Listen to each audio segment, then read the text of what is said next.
Il y a des moments dans la vie où l'homme se sent enfermé dans une prison invisible. Tout semble bloqué. Tu travailles, mais tu ne progresses pas. Tu pries, mais tu ne vois pas encore de résultat. Tu rêves, mais la réalité te résiste. Et tu te demandes pourquoi certaines personnes semblent attirer les opportunités, la réussite, la faveur, pendant que d'autres restent coincés au même point? Écoute-moi attentivement. Ce n'est pas seulement une question de chance. Ce n'est pas seulement une question d'effort. Ce n'est pas seulement une question de prière. C'est une question de parole. Parce que dans ce monde, rien de grand ne se produit sans qu'une parole ne soit prononcée. Avant que la lumière existe, une voix a parlé. Avant que les étoiles brillent, une parole a été libérée. Avant que la terre prenne forme, quelqu'un a ouvert sa bouche. Genèse chapitre 1 verset 3. Dieu dit, que la lumière soit. Et la lumière fut. Remarque quelque chose. Dieu n'a pas réfléchi longtemps. Dieu n'a pas négocié avec le chaos. Dieu n'a pas demandé la permission aux ténèbres. Il a parlé. Et quand Dieu parle, l'univers obéit.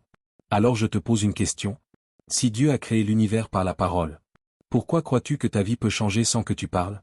L'univers n'est pas sourd, il répond au son de tes paroles. Ouvre tes yeux aujourd'hui et regarde, vraiment regarde, autour de toi. Chaque réalité que ton œil capture, chaque structure que ta main peut toucher, a d'abord existé ailleurs. Elle a d'abord pris forme dans un espace invisible, l'espace de la parole. Comprends ceci, le monde visible est le fils du monde invisible. C'est l'invisible qui gouverne le visible et tu rends l'invisible visible grâce à la parole. Tu n'as certainement pas compris, alors je te l'explique à nouveau. Tu penses à faire ceci, tu cogites sur telle chose, mais tu ne déclares pas, tu ne parles pas.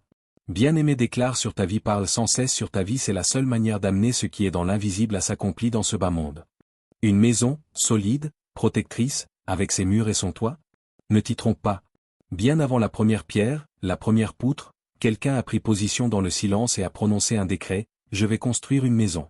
Ici, il y aura un foyer. Et il l'a dit, il a commencé par le dit, par parler sérieusement de son projet à l'univers. Cette parole fut le premier coup de marteau, le plan originel. Elle a appelé les briques, le ciment, le travail des hommes. La parole a été le commencement. Une entreprise florissante, une œuvre qui sert, qui emploie, qui innove. Remonte à sa source. Au début, il y avait un souffle, une conviction exprimée. Quelqu'un, souvent seul, a confronté le vide du possible et a dit, je vais créer quelque chose de grand. Je vais créer une entreprise qui emploie des milliers de personnes. Je vais offrir tel service, je vais résoudre tel problème. Cette parole fut le capital initial, plus puissant que l'argent. Oui, plus puissant que l'argent, car la parole amène l'argent à l'existence. Elle a engendré l'action, attiré les compétences, ouvert les portes du marché. Un mariage, une alliance d'amour et de fidélité?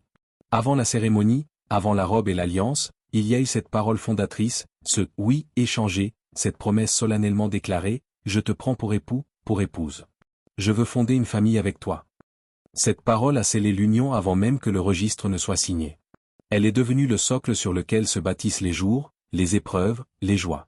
Mais attention, bien-aimé, car ce principe est une loi spirituelle, et une loi ne fait pas de distinction. Elle fonctionne dans les deux sens. Elle est neutre. Elle répond à la foi comme à la peur, à la vie comme à la mort. Les choses négatives, hélas, naissent exactement du même processus. Un échec cuisant, un rêve qui semble s'effondrer? Trop souvent, on en trouve le germe dans une petite phrase répétée, un murmure du cœur devenu confession de la bouche, de toute façon, je n'y arriverai jamais. C'est trop dur pour moi. Ça ne marchera pas. Cette parole, tu l'as nourrie, et elle a fini par construire le mur qui a arrêté tes projets. Elle a désarmé ta persévérance avant même le combat. Une pauvreté, une mentalité de manque qui colle à la peau? Écoute-toi. Que as-tu déclaré sur les ressources, sur la provision? L'argent est sale. Les riches sont malhonnêtes. Je ne suis pas fait pour prospérer. La bénédiction n'est pas pour moi. Ces paroles sont des semences. Et tu récolteras inévitablement leurs fruits, une vie étroite, limitée par tes propres prophéties d'indignité ou de malchance. Une maladie qui s'installe, une faiblesse chronique? Le corps écoute ce que l'âme déclare. Il obéit aux ordres qu'il entend le plus souvent. Je suis fragile. J'attrape tout ce qui passe. Je ne guéris jamais vite. Ma santé est toujours mauvaise. Ces affirmations ne sont pas de simples constats, ce sont des permissions que tu donnes à l'infirmité. Tu programmes ton propre système avec des codes d'erreur. C'est pourquoi la parole de Dieu, dans sa sagesse infinie et dans sa clarté radicale, nous livre une vérité qui doit nous faire trembler et nous réjouir à la fois. Proverbe chapitre 18, verset 21, la mort et la vie sont au pouvoir de la langue, celui qui l'aime en mangera les fruits. Écoute bien ce que ce verset dit. Et surtout, écoute ce qu'il ne dit pas. Il ne dit pas, la mort et la vie sont au pouvoir des circonstances. Non. Les circonstances sont un décor, pas le metteur en scène. Il ne dit pas, la mort et la vie sont au pouvoir des autres, de leur opinion ou de leur méchanceté. Ils n'ont pas ce contrôle ultime sur ta destinée. Il ne dit pas, la mort et la vie sont au pouvoir du gouvernement, de l'économie ou de la chance. Ces choses influencent, mais ne gouvernent pas le fond de ton être. Il dit, il proclame, il établit, la mort et la vie sont au pouvoir de la langue. Donc ta langue pas la mienne. Autrement dit, la réalité finale se joue entre tes deux joues. Il y a dans ta bouche une force créatrice ou destructrice absolue. Ta bouche est une clé, mais combien vivent enfermés dans des prisons dont ils possèdent la clé sans le savoir? Ils prient pour que les portes s'ouvrent, tandis que la clé est dans leur poche, rouillée par le silence ou par des paroles de doute. Ta bouche est une arme, mais combien se présentent sur le champ de bataille de la vie désarmée? L'ennemi avance, et ils n'ont pas tiré le seul projectile qui pourrait le stopper, une parole d'autorité, une déclaration de foi, il est écrit, puissant. Ta bouche est un instrument de création, accordé par le Créateur lui-même, et trop souvent, tu en joues une musique triste, mineure, qui dépeint le passé ou craint l'avenir. Tu refuses de composer la mélodie de ta victoire, le cantique de ton héritage. Sache-le aujourd'hui, tu es prophète de ta propre vie. Chaque jour, par tes paroles, tu prophétises un avenir. Tu peux, dès maintenant, ouvrir la bouche et parler ta victoire. Tu peux déclarer la fin de ton esclavage, le début de ta guérison, l'arrivée de ta provision. Tu peux, par des paroles alignées sur les promesses de Dieu, changer le cours apparent de ta destinée et entrer de force dans la gloire qu'il a préparée pour toi avant la fondation du monde. Mais tu peux aussi, dans un sombre réflexe, continuer à parler ta défaite. À confesser tes peurs, à légitimer tes échecs, à donner finalement raison à ceux qui se moquent, à ceux qui doutent de toi, et pire, à celui qui veut te voir échouer. Alors, que vas-tu décider? À partir de maintenant, quelles paroles vas-tu laisser dominer dans ton atmosphère? Vas-tu semer des paroles de vie, ou vas-tu perpétuer des paroles de mort? Souviens-toi, tu en mangeras les fruits. Le choix est entre tes lèvres. Écris dans les commentaires ce que tu veux en cette année 2026. C'est une manière de parler à l'univers et de l'aligner sur tes désirs. Écoute attentivement, tu es un être parlant dans un univers qui écoute, ne te néglige pas. Parle sur ta vie. Pourquoi les paroles ont-elles un tel pouvoir? Parce que tu n'es pas un simple corps. Tu es un esprit. Tu es une créature spirituelle vivant dans un monde visible. Genèse chapitre 1 verset 26. Dieu dit, faisons l'homme à notre image, selon notre ressemblance.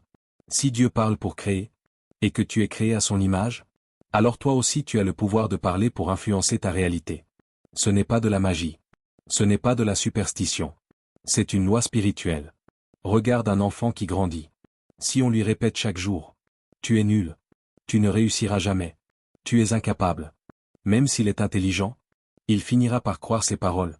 Et sa vie va s'aligner sur ce qu'il a entendu. Mais si on lui dit, tu es brillant. Tu es capable. Tu es destiné à de grandes choses. Même s'il rencontre des difficultés, quelque chose en lui va le pousser à se dépasser. Pourquoi? Parce que la parole façonne l'âme. La parole façonne l'esprit. La parole façonne la destinée. Ce que tu appelles l'univers est un système spirituel. Quand certaines personnes disent « je parle à l'univers », ce qu'elles ressentent, sans toujours le comprendre, c'est qu'il existe un monde invisible qui réagit aux paroles. Mais la Bible va plus loin. Elle révèle que derrière l'univers, il y a Dieu, et un monde spirituel organisé. Hébreux chapitre 11 verset 3. C'est par la foi que nous comprenons que l'univers a été formé par la parole de Dieu, de sorte que ce qu'on voit n'a pas été fait de choses visibles. Ce verset est incroyable. Il dit, le visible vient de l'invisible. Le matériel vient du spirituel. Ce que tu vois aujourd'hui est le résultat de ce qui a été déclaré hier. Donc quand tu parles, tu ne parles pas dans le vide. Tu parles dans un univers spirituel. Tu parles dans un monde invisible. Tu parles dans une dimension où les paroles deviennent des réalités. Le drame de beaucoup de gens, ils parlent contre eux-mêmes. Voici la tragédie de beaucoup de personnes. Ils prient Dieu, mais ils parlent contre leurs prières. Ils disent, Seigneur, bénis-moi. Puis ils disent, de toute façon, je ne réussirai jamais. Ils disent, Seigneur, ouvre-moi des portes. Puis ils disent, dans ce pays, il n'y a pas d'opportunité. Ils disent, Seigneur, guéris-moi. Puis ils disent, ma maladie est grave, je suis fini. Jacques chapitre 3 versets 9 à 10. Avec la langue, nous bénissons le Seigneur et Père, et avec elle nous maudissons les hommes faits à l'image de Dieu. De la même bouche sortent la bénédiction et la malédiction. Il ne faut pas, mes frères, qu'il en soit ainsi. Tu ne peux pas vouloir une vie bénie avec une bouche maudite. Tu ne peux pas vouloir une destinée élevée. Avec un langage de défaite. Tu ne peux pas vouloir attirer la lumière. En parlant constamment comme quelqu'un qui vit dans les ténèbres. Jésus lui-même parlait à la matière. Si quelqu'un pouvait se contenter de penser, c'était Jésus. Mais Jésus parlait. Quand la tempête se déchaînait, il n'a pas paniqué. Il n'a pas crié. Il n'a pas couru. Marc chapitre 4 verset 39. Jésus se réveilla, menaça le vent et dit à la mer, « Silence, tais-toi. » Et le vent tomba, et il y eut un grand calme. Remarque. Jésus n'a pas parlé à Dieu. Il a parlé au vent. Il a parlé à la mer. Pourquoi? Parce qu'il savait que la création obéit à la parole. Si Jésus a parlé au vent, pourquoi crois-tu que tu dois subir les tempêtes de ta vie en silence? Tu peux parler à ta situation. Tu peux parler à ton avenir. Tu peux parler à ton destin. Imagine deux jeunes qui cherchent du travail. Le premier dit, « Il n'y a pas de travail dans ce pays. Même si je cherche, je ne trouverai rien. Les opportunités sont pour les autres. » Le second dit, « Je vais trouver un travail. Il existe une opportunité pour moi. Je suis au bon endroit au bon moment. » Ils vivent dans le même pays. Ils ont presque le même niveau. Mais leur langage est différent. Avec le temps, le premier abandonne. Le second persévère. Pourquoi? Parce que leurs paroles ont programmé leur esprit. Ce qu'ils ont déclaré avec leur bouche a influencé leurs actions, leurs décisions, leurs opportunités. Ce que tu déclares aujourd'hui façonne ton demain. Ne crois pas que tes paroles sont insignifiantes. Chaque phrase que tu prononces est une semence. Si tu sèmes des paroles de peur, tu récolteras une vie de peur.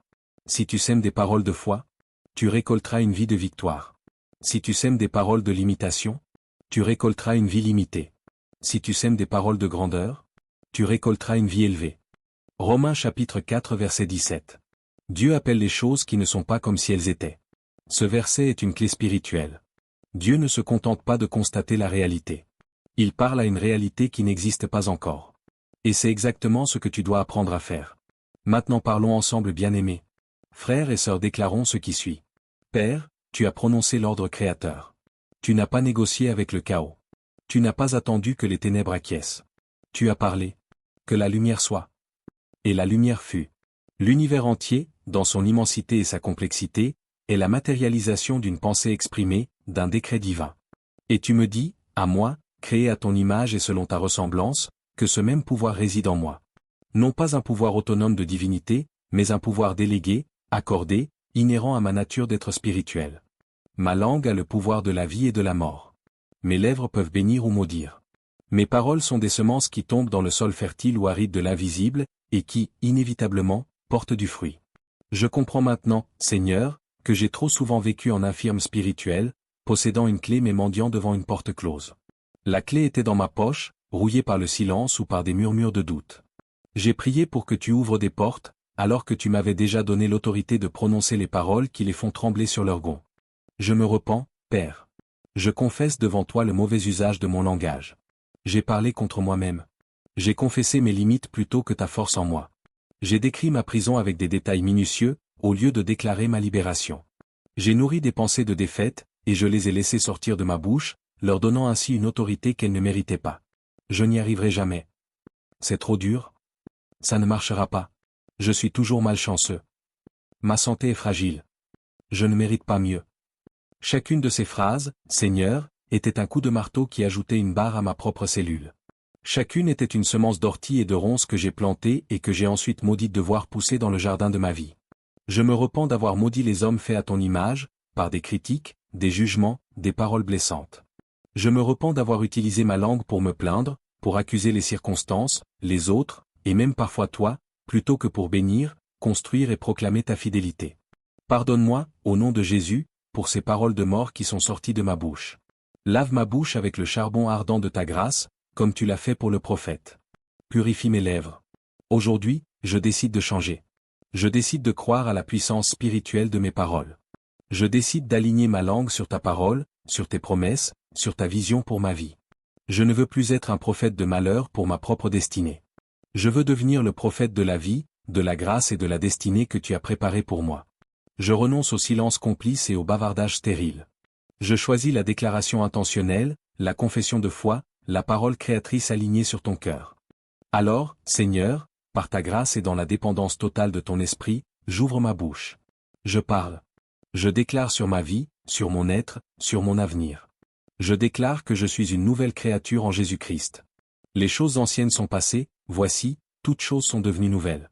Je ne suis plus l'esclave du péché, de la peur ou de l'échec. Je suis libre par le sang de l'agneau. Je déclare que je suis l'enfant bien-aimé du Père. Je suis aimé d'un amour éternel et inconditionnel. Rien ne peut me séparer de ton amour en Christ Jésus, ni les difficultés, ni la détresse, ni les persécutions, ni le présent, ni l'avenir. Je vis et je me meus dans cet océan d'amour. Je déclare que je suis l'héritier de Dieu et cohéritier avec Christ. Toute bénédiction spirituelle dans les lieux célestes est à moi en lui. Je ne manquerai de rien, car mon Père connaît mes besoins et pourvoira à tout selon sa richesse, avec gloire, en Jésus-Christ. Je déclare que je suis la lumière du monde et le sel de la terre. Ma vie a un but, un sens, une mission divine. Je ne vagabonde pas au hasard. Mes pas sont dirigés par l'Éternel, et il prend plaisir à me conduire sur le chemin de sa volonté parfaite. Je déclare que je suis fort dans le Seigneur et dans la puissance de sa force. Je peux tout par celui qui me fortifie. Aucune tentation, aucune épreuve, aucun obstacle n'est au-dessus de la mesure de la grâce qui m'est accordée. Je suis plus que vainqueur par celui qui m'a aimé. Je parle maintenant à ma situation spécifique, comme Jésus parlait à la tempête. À la prison invisible du découragement, je dis, éclate. Au nom de Jésus, tes murs s'écroulent. L'Esprit du Seigneur est sur moi, et il m'a oint pour proclamer aux captifs la délivrance. Je proclame ma délivrance aujourd'hui. Je sors au grand jour. La liberté est mon héritage. Au blocage dans mon travail, mes projets, mes rêves, je dis, bouge-toi. Au nom de Jésus, je décrète que les portes s'ouvrent, que les chemins se tracent, que les opportunités se présentent. Je déclare que je prospère dans tout ce que j'entreprends. Mes mains sont bénies pour créer, pour bâtir, pour servir. Je ne stagne plus. Je progresse chaque jour, visiblement et invisiblement. La faveur de Dieu m'entoure comme un bouclier. Je rencontre les bonnes personnes, au bon moment. Les ressources nécessaires viennent à moi. Mon travail porte du fruit et est reconnu à sa juste valeur. À la résistance de la réalité face à mes prières, je dis, aligne-toi sur la volonté de Dieu. Au nom de Jésus, je déclare que ce que je lis sur la terre est lié dans les cieux, et ce que je délie sur la terre est délié dans les cieux. Je lis tout esprit de retard, de sabotage spirituel, d'inertie. Je délie la puissance de Dieu pour qu'elle agisse, pour qu'elle accomplisse, pour qu'elle manifeste. Je vois par la foi ce que j'ai déclaré. Les résultats sont en chemin. Ma foi est la substance des choses que j'espère, la preuve de celles que je ne vois pas encore. À mes rêves qui semblent trop grands, je dis, grandissez. Prenez forme. Au nom de Jésus, je vous nourris par des paroles de foi, je vous arrose par la méditation de la parole, je vous expose à la lumière de la vision divine. Vous n'êtes pas des illusions, mais des graines de destinée. Je vous déclare vivant et actif. Vous allez germer, percer la terre des circonstances, et devenir des arbres robustes qui portent du fruit en leur saison. À mon corps, à ma santé, je dis, sois en alignement avec la rédemption. Au nom de Jésus, par ses meurtrissures, je suis guéri. Je déclare que la vie de Dieu coule dans mes veines, restaure mes cellules, fortifie mes os, équilibre mes hormones. Je rejette toute parole d'infirmité, toute confession de faiblesse chronique. Mon corps est le temple du Saint-Esprit. Il est sain, il est en bonne santé, il est fort et résistant. Il sert avec vigueur l'appel de Dieu sur ma vie. À mes finances, à mes ressources, je dis, multipliez-vous. Au nom de Jésus, je brise la malédiction de la pauvreté et de la mentalité de manque. Je déclare que je suis dans l'abondance de toutes bonnes choses. Mon Dieu pourvoit à tous mes besoins selon sa richesse, avec gloire. Je suis un canal de bénédiction. L'argent vient à moi de sources attendues et inattendues. Je gère avec sagesse, je donne avec générosité, je vis dans la gratitude et la suffisance. Les portes de l'opportunité financière s'ouvrent grandes devant moi. À mes relations, à ma famille, je dis, soyez restaurés, harmonisés, bénis. Au nom de Jésus, je décrète l'amour, la paix, la compréhension, le pardon là où il y a eu friction. Je lis les esprits de division, de médisance, d'amertume. Je délie l'esprit d'unité et d'affection fraternelle. Ma maison est une maison de paix, un sanctuaire d'amour. Mes relations sont saines, édificatrices, et reflètent la bonté de Dieu. À mon esprit, à mon âme, je dis, sois renouvelé. Au nom de Jésus, je rejette les pensées d'anxiété, de condamnation, de petitesse. Je renouvelle mon intelligence par la parole de Dieu. Je revêt l'homme nouveau, créé selon Dieu dans une justice et une sainteté que produit la vérité. J'ai l'esprit de Christ. J'ai la paix qui surpasse toute intelligence. Je suis calme, serein, concentré, créatif, plein de sagesse d'en haut. Je parle à mon avenir. Je déclare que mon meilleur jour n'est pas derrière moi, mais devant moi. L'avenir est brillant, rempli d'espérance et de bonne réussite. Je marche de gloire en gloire, de victoire en victoire, de foi en foi. Ma vie est une histoire belle, puissante, qui glorifie Dieu et bénit les nations. Je parle à l'univers spirituel qui m'entoure. Je déclare, au nom de Jésus, que tout pouvoir adverse, toute principauté, toute autorité des ténèbres qui voudrait contrecarrer le plan de Dieu pour ma vie est lié, réduit au silence, et mis en déroute. Les anges du Dieu Très-Haut sont envoyés en service à cause de moi, pour garder mes voies, pour accomplir la parole que je prononce dans la foi. L'atmosphère autour de moi est chargée de la présence de Dieu, de faveur, de grâce, de possibilités. Père, je sais que tout cela n'est pas de la magie. C'est une collaboration spirituelle. Ma parole n'a de puissance que parce qu'elle s'aligne sur ta parole, parce qu'elle est prononcée dans la foi en ton Fils Jésus, et sous l'onction de ton Saint-Esprit. Je ne parle pas pour manipuler, mais pour collaborer. Je ne parle pas pour forcer ta main, mais pour libérer ma foi. Je m'engage, dès aujourd'hui, à veiller sur mes paroles avec le plus grand soin. Aide-moi, Esprit Saint. Sois le gardien de ma bouche. Quand la plainte voudra monter, rappelle-moi la gratitude. Quand le doute voudra s'exprimer, rappelle-moi une promesse. Quand la critique voudra fuser, rappelle-moi la grâce. Transforme mon dialogue intérieur pour qu'il devienne un monologue de foi, puis un dialogue avec toi, puis une proclamation auditive. Je m'engage à saturer mon esprit de ta parole. Que ta parole habite en moi richement, afin que ce qui en déborde par mes lèvres soit sa propre substance. Je méditerai ta loi jour et nuit. Je la murmurerai, je la chanterai, je la déclarerai. Elle deviendra le fondement inébranlable de toutes mes propres déclarations. Je m'engage à persévérer. Je ne m'arrêterai pas au premier obstacle, au premier contretemps apparent. Comme Abraham, j'espère contre toute espérance. Je crois que tu es puissant pour accomplir ce que tu as promis. Je continuerai à parler la fin dès le commencement, à appeler les choses qui ne sont pas comme si elles étaient, sachant que tu es celui qui donne la vie aux morts. Père, je te remercie pour cette révélation libératrice. Merci de m'avoir rappelé qui je suis et quel instrument tu as placé entre mes lèvres. Merci de ne pas m'avoir laissé dans l'ignorance. Merci pour ton esprit qui m'enseigne toutes choses. Je t'adore, non pas pour ce que tu fais, mais pour qui tu es, le Dieu qui parle, et par qui tout existe. Tu es mon Père, mon Créateur, mon Rédempteur, mon Pourvoyeur, mon Guérisseur, mon Rocher, ma forteresse, mon Libérateur. Je te consacre ma voix, ma langue, mes lèvres. Qu'elles ne servent plus qu'à te bénir, à bénir les autres, et à prophétiser la vie, la destinée et la bénédiction que tu as préparée pour moi. Que chaque parole soit un parfum d'agréable odeur montant vers ton trône. Que chaque déclaration soit un coup de marteau qui bâtit le royaume dans ma vie et autour de moi. Je m'attends à toi. Je regarde vers l'horizon de ma foi, où la parole prononcée et la réalité visible vont se rencontrer. Je vais voir la gloire de Dieu. Je vais manger le fruit de mes lèvres. Je vais habiter la maison que mes déclarations de foi auront construite.